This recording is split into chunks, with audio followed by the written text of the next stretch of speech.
platform media berita terbesar di Australia, Voice of Baceprot diberitakan secara khusus pada satu segmen, mulai dari terbentuknya band VoB, tantangan yang dihadapi band tersebut, hingga sekarang mampu diundang tampil di Glastonbury Festival tahun 2024 di Inggris.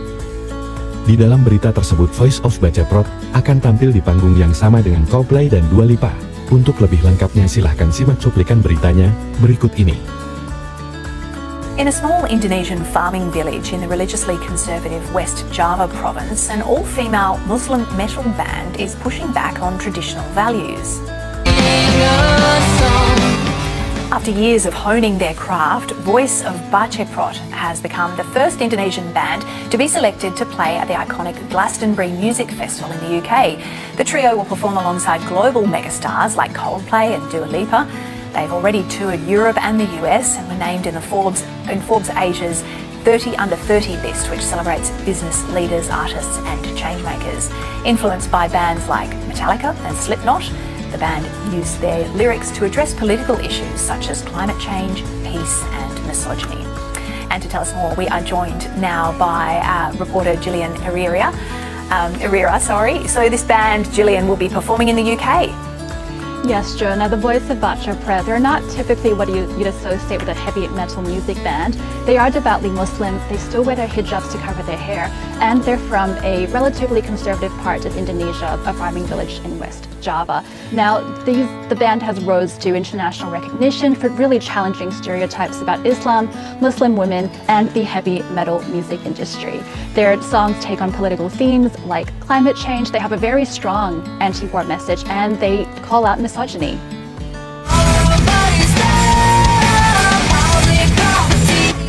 Now, Glastonbury will be VoB's biggest gig to date. It was so big that the girls never saw it coming. Here's what they told the ABC. Itu terlalu gak mungkin gitu untuk terjadi karena itu ketinggian gitu karena itu kan festival yang besar ya. Jadi kita bikinnya kalau untuk sampai di situ kita mesti ada tahap-tahap lain gitu, kayak stage mana dulu gitu baru ke sana. Kita nggak nyangka langsung ke sana Glastonbury dapetnya.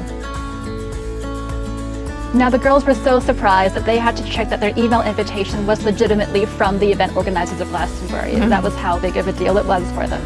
So, Gillian, how did this band form? Yeah, so the trio of girls, they actually met at their Islamic middle school about 10 years ago. They joined a theater production, and fortunately for their fans, their acting skills were not up to par, and they were instead tasked with being responsible for the production's music. Now, at the same time, they had a really influential teacher/counselor who mentored them, and one day when they borrowed his laptop, they came across a song by the hit band System of a Down, and that's where the whole world of music for heavy metal opened up for them. They've credited heavy metal staples like Metallica, Rage Against the Machine, Slipknot, and Linkin Park as some of their musical influences. All the classics. Now, what's been the public's reception to them? Well, that really depends who you ask, Jar. While there is nothing specifically in the Quran about music, there have been some religious conservatives in Indonesia who have branded them as heathens and that they were bound for hell. At one point, even in their earlier days, they had rocks thrown at them and were even abused.